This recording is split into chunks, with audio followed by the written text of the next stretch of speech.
Anything else? He said, you know, here's the plan.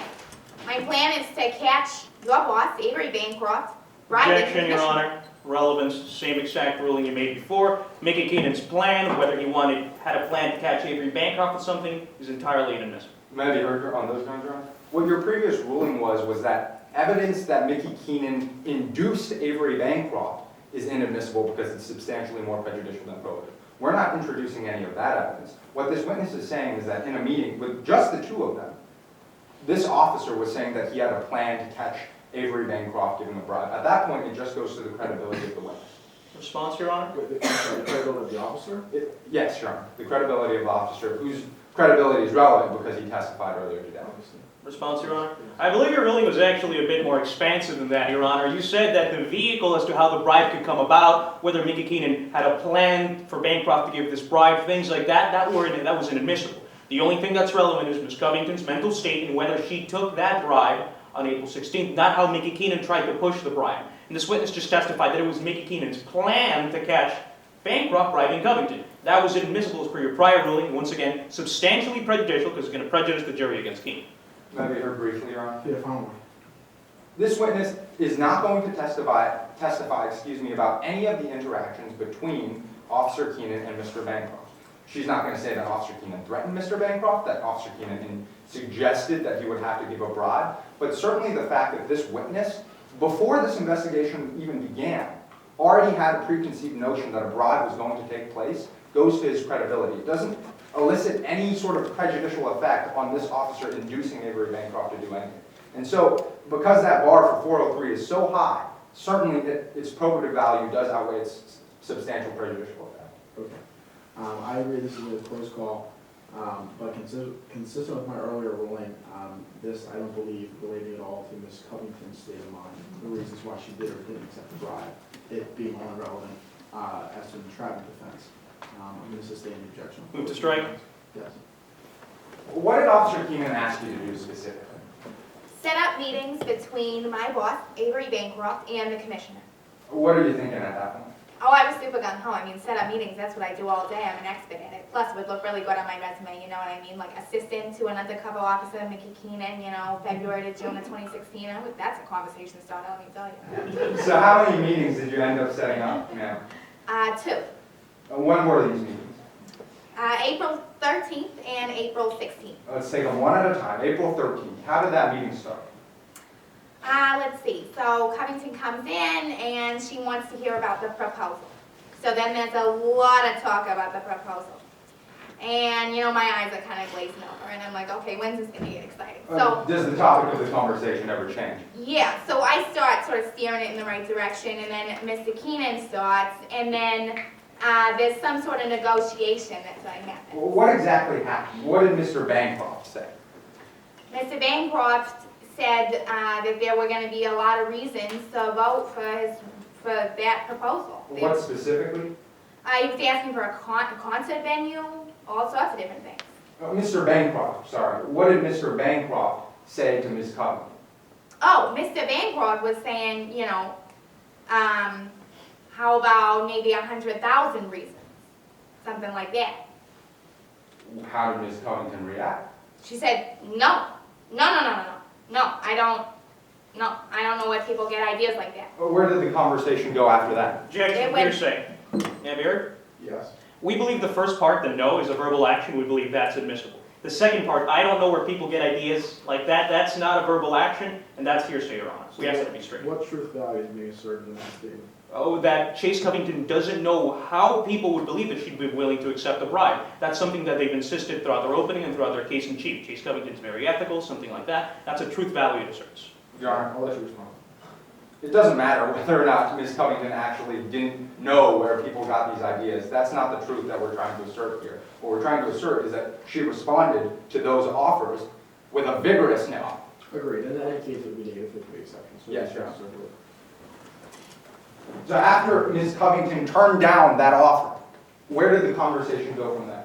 It went back to the details of the proposal. It goes back to, you know, conference space. And then, you know, there's just more talk about that. And I'm just like falling asleep in my chair. How does the meeting end? Oh, finally somebody comes in, knocks on the door. I'm like, oh, thank God somebody's breaking this thing up. So, you know, things kind of go, everybody goes their separate ways. What about that second meeting, April 16th? Did you see your boss before that meeting? Yeah, I did. Well, what was he doing? He was in his office, putting cash into a briefcase. What happened? I came in and he said, there's no turning back now, let's go. And we went to where we were supposed to meet Miss Covington. And did Ms. Covington ever show up to that meeting? No. I couldn't believe, I mean, I'd set up all of these meetings, you know, and we were all waiting there. You know, I'm calling her, I'm checking my watch. I'm like, where is this girl? And, you know, Mr. Bancroft, he's a busy man. And she just doesn't show up. I mean, I got steam coming out of my ears. I'm like, how? God knows where she's wandering around. Ms. Hyde, when Ms. Covington didn't show up to that meeting, how did Officer Keenan react? He was livid. He was furious. What exactly can you describe? He said, we gotta find them right now, right away. Objection once again, Your Honor, to the relevance of how Mickey Keenan reacted to any of this. Your Honor, certainly this statement has nothing to do with Avery Bancroft. He's not saying that he has a plan to catch the two of them conducting a bribe, but certainly the fact that he was angry that a bribe didn't happen and that he wanted to have that bribe happen, that goes to his credibility. Your Honor, opposing counsel just said the same thing and deemed as inadmissible, that Mickey Keenan wanted a bribe to happen. That's the implication they just admitted they want the jury to get from that testimony. Insofar as that's the implication Mr. Zhu said he's trying to draw out, it's inadmissible per your prior ruling. Move to strike. Ma'am, did you ever see your boss accept that briefcase? Excuse me, did you ever see Ms. Covington accept that briefcase that your boss had filled with cash? No, never. She didn't even show up to the meeting. Last thing I want to ask you about. Do you know if Ms. Covington plays poker at all? Yeah, How often have you seen her play at the casino? I see her there all the time. And based on what you see, how good of a gambler is she? Pretty good. I mean, she wins big, she loses big, but yeah, she's pretty good. How much have you seen her walk out of the casino with?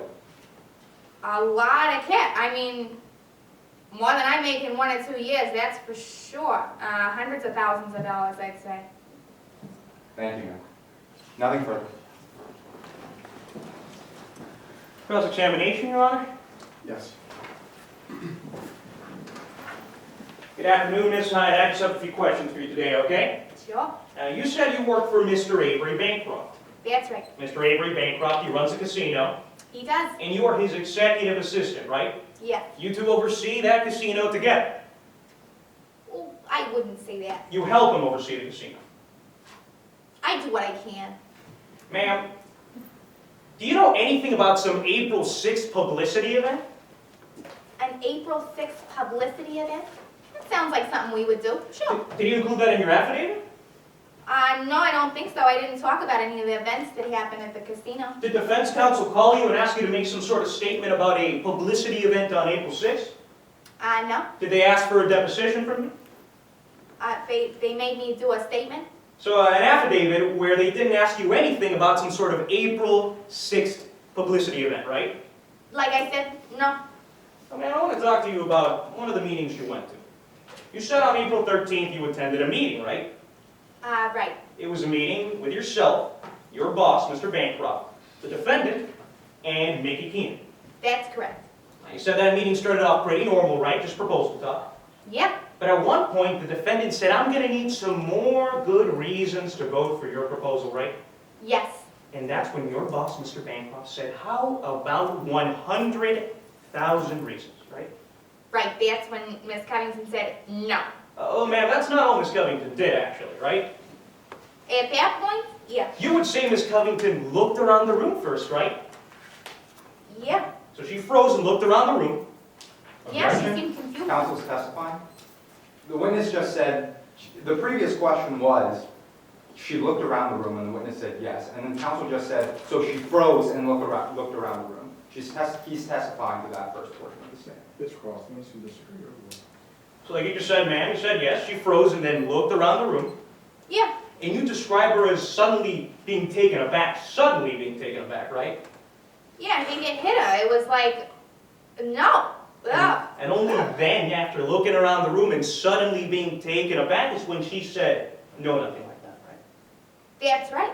And you excused yourself to go to the bathroom, right? That's right. And when you came back, you heard some conversation about needing a new one of these, right? Yes. Your boss asked the defendant if she was going to need a new one of these. I thought it was the other way around. Ma'am, so your testimony that Mr. Bancroft didn't say, hey, are you going to get a new one of these? Right. My boss said that. So your boss said to the defendant, do you want a new one of these? Yes. To that, the defendant nodded. That's correct. She nodded yes. She nodded. Now, Mr. Bancroft, Miss Covington, the defendant, had a briefcase with her at that meeting, right? Yes. It was black, Yep. had 2 latches, That's right. had a number pad. I don't remember the number pad, but I remember the briefcase. On April 16th, you saw a briefcase that looked just like that one in your boss's office. Yes. Again, black, Yep. with 2 latches. Right. So I want to talk about April 16th. On April 16th around noon, you walk into your boss's office, right? Yes. Now, Mr. Bancroft usually has a painting on the wall, right? Normally there's a painting that sort of hangs behind his desk. But this time, the painting was down, Yes. and behind that painting, there was a safe. That's correct. And Mr. Bancroft was taking out cash from that safe and putting it into a briefcase. Yeah. A briefcase you would say looked identical to the one the defendant had just a few days ago. That's correct. You were standing there while he was putting the cash in, right? Yeah. You got a chance to see how much went in there? Yeah. You would say at least a quarter of at least $200,000 went inside that briefcase. I can't exactly be sure, but that's what it looked like to me. So you would say at least $200,000 went into a briefcase that looked identical to the one the defendant had. That's right.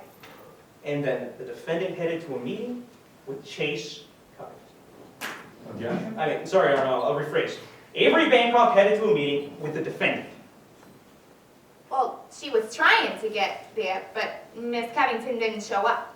Avery Bancroft headed to a meeting with the defendant. That was the yes to my question, right? What she thought was going to be a meeting with the defendant, yes. And you don't know if they met later. I don't know. All I know is she didn't show up to the meeting I had scheduled. For example, you don't know if they later met in the VIP room. I don't know. And one day after you saw that briefcase being filled with cash, your boss received the defendant's vote for a new casino, right? I believe so. Thank you, ma'am. No further questions, Your Honor. Is there any redirects? Just briefly, Your Honor. Ms. Hyde, counsel talked about how your boss filled that briefcase with cash. Did you ever see Ms. Covington take that briefcase? No. Never. Thank you, ma'am. Nothing further. Ms. Hyde, thank you for your testimony. You're excused. Does the defense have any other evidence they'd like to present? Yes, we do, Your Honor. At this time, the defense calls Allie Thomas to the stand.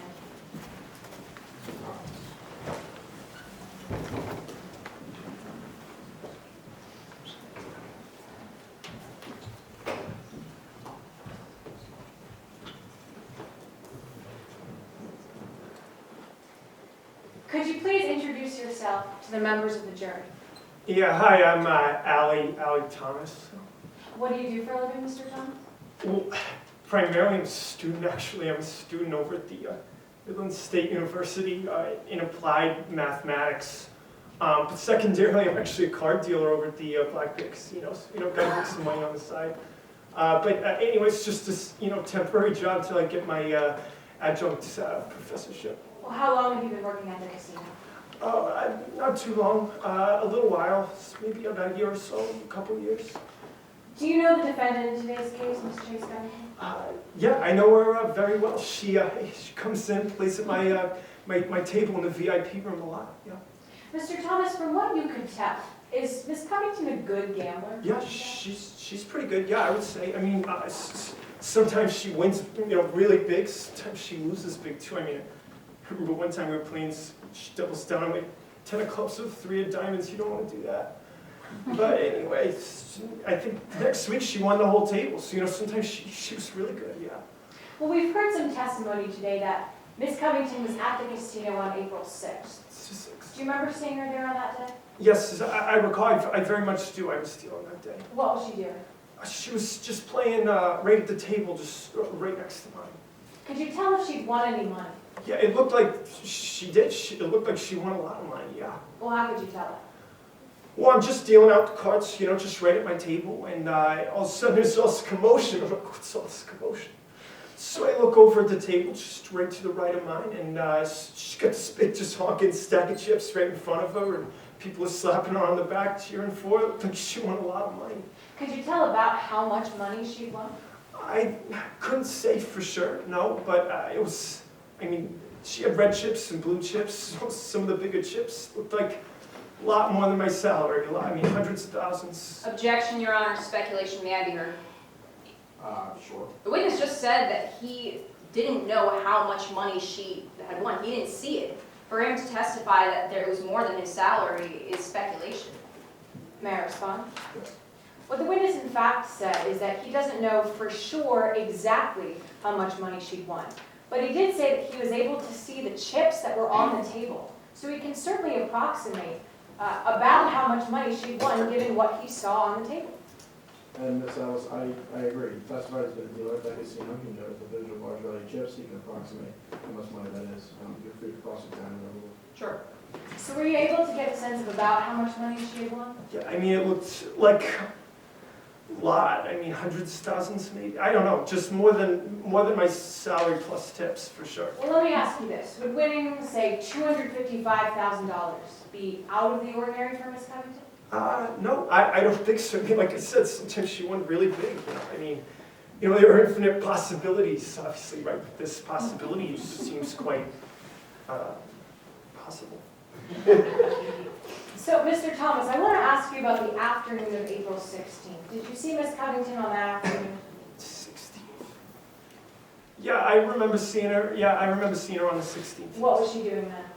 She came in to play at my table. Mr. Bancroft, my boss, was actually there. I remember being kind of nervous because he was just playing right in front of me, but it would impress him. And she came in shortly after he sat down, and they got up, said hello, and then started playing right at my table. Well, did you notice anything unusual about Mr. Bancroft and Miss Covington? I did. I noticed that they both had briefcases, which I thought was kind of odd. You don't usually see that on the casino floor, but anyway, it was the middle of the day, so I thought maybe, something like that. But I did. I thought it was a little unusual. What were they doing when they were sitting at your table? They were talking to one another about seemed like some kind of business or something.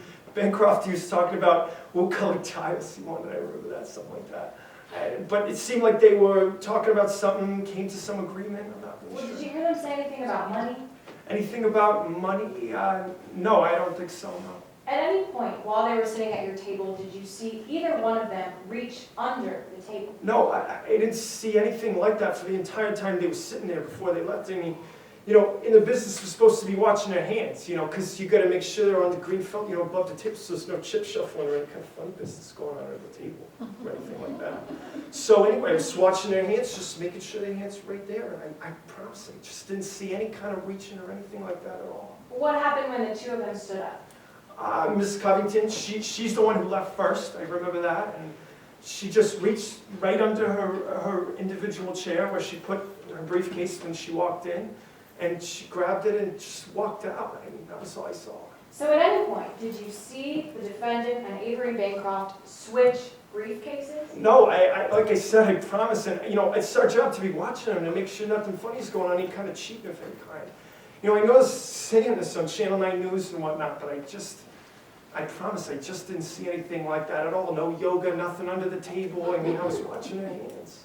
Let me ask you this, Mr. Thomas. All right? Yeah. Do you happen to remember how much sleep you'd gotten the night before?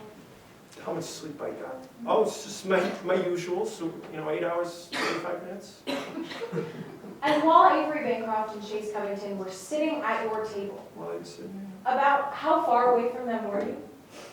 They were playing at my table, so, just 5 feet in front of me. Thank you, Mr. Thomas. Nothing further. Cross-examination, Your Honor. Yes. Mr. Thomas, you just told us that you saw Miss Covington win a lot of money on April 6th, right? Yeah, that's right. It's a good lot of money. You said you saw her win hundreds of thousands of dollars, that's what you said?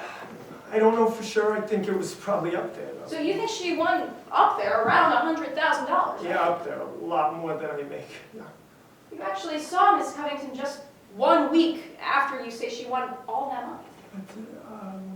Yes, I saw her on the 13th. I believe she came to play at my table in the VIP room. So she came to play at your table just 1 week after she had won over $100,000, right? That's right. I think she said something about having a meeting scheduled that day, so she was there. Well, actually, when she started playing, the first thing she told you was, I'm not doing well lately. She said she was on a losing streak that day because she was been playing with chump change, while she was waiting for the meeting. So, yeah, I mean, she said she hadn't been losing. She was Well, what playing. her actual words were, I've been on a bit of a losing streak, and I could really use the extra cash. Yeah, we were laughing together. She's a nice lady. She was like, God, I could really use some cash. Yeah, that's what she So- said. 1 week after she won $100,000, she was telling you she could really use some extra cash, and she was on a losing streak? I mean, I think she was talking about that. I don't think she was saying, I could really use, hundreds of thousands of dollars. I think she was just talking about that day. Well, right after she said that, she played a bet, right? She played a bet, yeah, with me. Yeah, she played at my She actually played the last of her chips, right? Yeah, that's right. She wasn't playing that much that day. And when she played the last of her chips, she lost. That's right. Yeah, losing streak continued, I guess, that day. When she lost, she was outraged. No, I wouldn't say that. Well, you wouldn't say she was outraged, she banged her fist on the table. And yes, she's like, oh God, like again, You said she started swearing. Yeah, she's like, I won't say it, but she's like, You said she started swearing. Right? Yeah, I mean, she swore, yeah, she swore. I wouldn't say she was like truly outraged though. And she got up, right? Yeah, she got up, it's time for the meeting. She said she was going to see Mr. Bancroft. Who she Well, you was told meeting her when she got up, I hope your luck turns around, right? with. Yeah, it's like, it's like, have a good day, like, I hope your luck turns around. Of course. And once you said that, Miss Covington said, don't worry. These things have a way of working themselves out. I'm off to meet with Avery Bancroft now. I mean, she didn't say it like that. She's like, yeah, these things have a way of working themselves out. It wasn't Mr. like Thomas, that. I wasn't asking for your interpretation of how she said Oh, it. I was sorry, asking for sorry her about exact words. And her exact words were, these things have a way of working themselves out. I'm off to meet with Avery Bancroft now. Yes or no? That's right. That is what she said. I'm sorry. Now, you actually saw Avery Bancroft and Chase Covington meet just a week later, right? Yeah, that's right. On the 16th. That's right. So let's walk the jury through exactly what you saw on that day. Now, like you said, the first person that walked in was Avery Bancroft, right? That's right, as I remember. Yes. And when he walked in, he was carrying a black briefcase, right? He was carrying the briefcase. Yes. And he sat right at your table, right? Sat right at my table. Yes. Now, Mr. Thomas, you thought that was pretty strange, right? That he sat at my table. Well, you'd never seen Mr. Bancroft carry a briefcase around on the casino floor, Yeah, right? I thought it was odd they had briefcases. So he sat down at your table and he put it right on the floor, right? He put it right under his chair. That's right. And then right after that, Miss Covington, she came in, right? Yep, she came too. And when she came in, she was carrying a briefcase, right? That's right. She also came in, sat down, and put a briefcase under her Now, chair. Mr. Thomas, you thought that was unusual too, right? Yeah, like I said, How long have you been working as a casino dealer? like it's a couple of years. So in all those years that you've worked as a casino dealer, you have never seen anyone carry a briefcase on the casino floor. No, I don't think so. Like I said, it was unusual, but it was the middle of the day. I don't usually work in the So on April 16th, there were now two people there were two people at your casino table with briefcases sitting right next to each other, right? That's right. And you thought that was very unusual. I thought it was unusual that they had briefcases. I mean, they usually sit next to each other. Well, those briefcases, they actually looked pretty similar to you, right? Just looked like a briefcase. Well, they were both black, right? Yeah, like most briefcases. They had two silver latches, right? Yeah, just like like a briefcase. They were both leather, right? Yeah. And you would agree they looked pretty similar, right? Yeah, I think most briefcases look pretty similar. Yeah, they looked similar. Yes, they did. So when they sat down at your table, they started playing cards, right?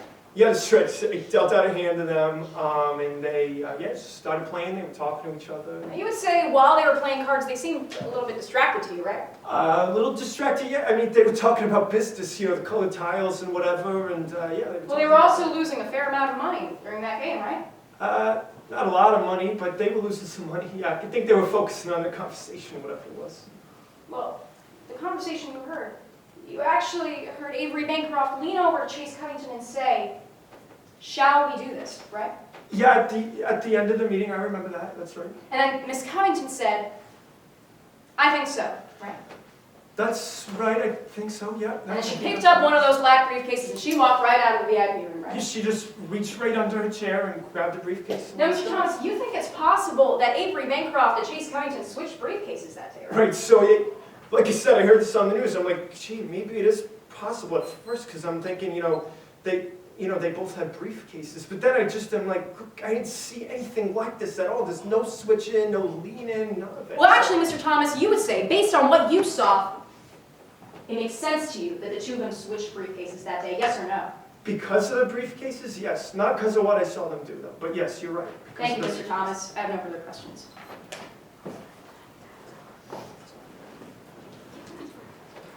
So, anything else? May I inquire as to how much time we have? 40 seconds. I just want to clarify something. On a cross-examination, we were asked about exactly how much money you saw on Ms. Covington win on April 6th. We said it was about $100,000 or more. Could you be a little bit more specific as to what you saw? I mean, I don't know for sure, right? So I can only say what I know for sure. But I mean, at the time, it looked like 3 stacks of 20 chips were $3,000 and 2 stacks of 8 chips were $12,000. It's $372,000. But I didn't tell them that because I can't be sure. I wasn't at the table. One more thing. Based on what you saw on April 16th, how likely is it that the two of them switched briefcases? I don't think it's likely at all. I didn't see them do anything at all. Thank you. Nothing further. Silence. You have 21 seconds. Mr. Thomas, at no point in your affidavit do you include any figure that Miss Covington ever won. Yes or no? Like I said, I didn't tell them because I couldn't be 100% sure. They said only say what you're 100% sure. So you never included that in your affidavit? No, just said it was a lot more than I make in a year, like hundreds of thousands. Thank you, Mr. Thomas. No further questions. I'm assuming there's nothing else. No, Your Honor. That's why. Mr. Thomas, thank you for testifying. You're excused. Thank you. Defense. Your Honor, with that, the defense rests our case in chief, and we would renew our objection to the statements made, actually for a different purpose now, permission to be heard. So, on the state's very first witness, we heard about a conversation that occurred at Chase Covington's home in November. And the only statement that we objected to was Avery Bancroft saying at that meeting, I would be willing to do more in my proposal than I don't remember exactly what the statement was, but for 801D2E to apply, the statement itself has to be in furtherance of a conspiracy. That means it was the state's responsibility over the course of today's trial not just to prove a conspiracy by a preponderance of the evidence, to prove that at that point the conspiracy had already begun and that that statement was already furthering it and certain. Given that we heard no other testimony about November, given that we heard no testimony about anything before November, given that the next interaction was in February, they have not proven by a preponderance of the evidence that that statement was in furtherance of any And conspiracy. counsel, this is, we're talking about the November statement. As best you remember, what is the statement? Your Honor, I think it changed a couple times on the stand, but I think when it was presented on direct examination, it was something along the lines of, she said that she was willing to do more than her proposal, she was willing to go the extra mile. Counsel, I'll let you respond how you see fit to that. Yes, Your Honor. So the statement is, I'd be willing to go more than just the proposal. I'm happy to go the extra mile. Now, we believe we have met the preponderance standard to show that conspiracy does in fact exist. In fact, we believe that as soon as Chase Covington and Avery Bancroft decided to meet in her home that day, the conspiracy itself began. We already heard from Chase Covington herself that Avery Bancroft applied for a new casino in November. And furthermore, Your Honor, we heard testimony from Mr. Minettos that prior to that day, the defendant had not met with a single other applicant in her home. May I be heard, Your Honor? Yes. That statement was made in November. They offered no evidence that came before that statement was made, and then they offered no evidence for 5 months. In fact, when I cross-examined their officer, he said there was no evidence of any sort of conspiracy for the next 5 months until he personally had to go to Mr. Bancroft's office and convince him to offer a bribe. There is not a preponderance of the evidence just because counsel believes there was a conspiracy. They needed to prove it, and they did. All right, so to be clear, so the only statement that's on the table is the November statement regarding, is there anything else, more than just the proposal? Yes, And sir. that's the only thing that's being considered here. Address for me, giving you the final word, the scope argument, the scope requirement under 801D2 regarding that specific statement. Sure, Your Honor. So State v. Owens actually does clarify that in admitting these statements, you consider not just the context of the statement, but the content of the statement as well. Obviously, and to be clear, all I'm asking you to address, I understand that, all I'm asking you to address is whether the conspiracy had begun in November when that statement was made. We believe that it had because Chase Covington made an agreement during that meeting, but also the fact that Chase Covington had not met with a single other applicant at her house is, by a preponderance of the evidence, proof that there was in fact a conspiracy. Okay. In light of those arguments, I appreciate both of them. In order to give you guys a minute or two before closings, I'm going to let the argument there, and I'm going to overrule the objection. Yes, Your Honor. And admit the statement. Yes, Your Honor. With that, is the defense rest? The defense rests the case, yes. Great. Would counsel like a minute or two? I think we are safe on time. Is 5 minutes all right, Your Honor? Let's do 5 minutes, and we'll return at 4:30. Can I retrieve evidence of the You got, for example, this. Well, you got another blue one here.